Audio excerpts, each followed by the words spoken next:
All right. Hi, everyone. Welcome to week 4. So last week we focused on power and influence, how leaders get things done. And this week we shift to an equally important question. How should leaders make decisions, especially when those decisions aren't clear or easy? That's where ethical leadership comes in. So ethical leadership is not just about doing the right thing. It's about making decisions under pressure, balancing competing stakeholder interests, and navigating ambiguity. So here's the key. Most ethical challenges are not obvious.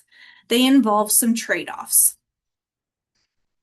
In organizations, ethical issues rarely look like this is clearly wrong.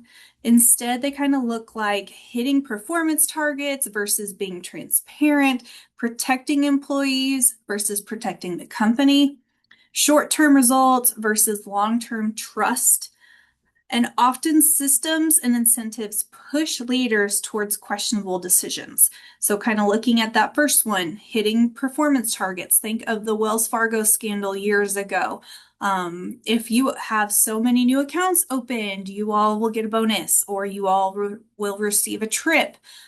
So some of those type of um, incentives can kind of push people to do some not right things. And I always stress just because something is legal does not mean that it's ethical. I will say that every day, forever. That is my go-to on ethics. So when leaders face these situations, they need to have structure. So a simple framework to kind of go over is going to be who are the stakeholders?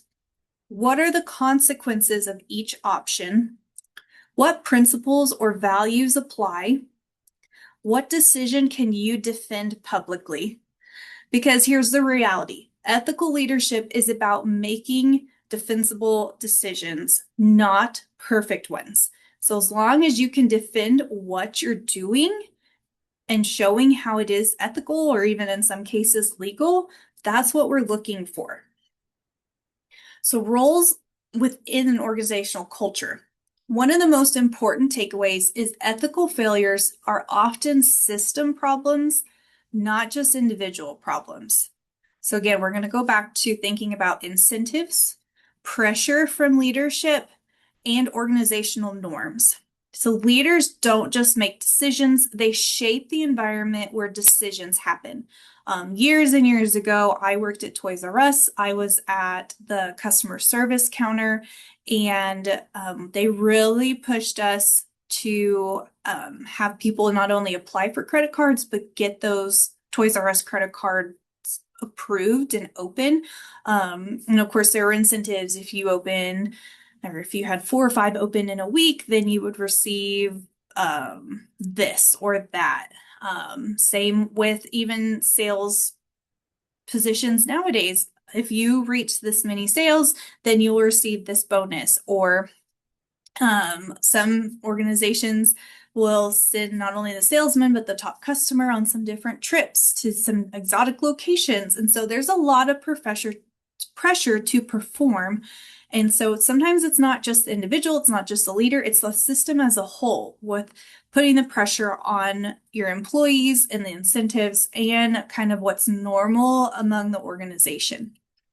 So how we're going to connect this to week 3. Last week, you focused on influence, power, and organizational politics. This week builds directly on that. Because influence without ethics can become manipulation, and power without accountability can create risk. So as you think about your week 3 assignments, your discussion, you analyzed how influence works, how power shapes decisions.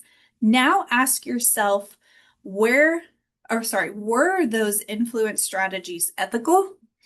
And where is the line between influence and manipulation? Your leadership brief number 1 connection. In your influence strategy memo, you delivered a plan to influence a decision. Now layer in this question. Is your strategy ethical?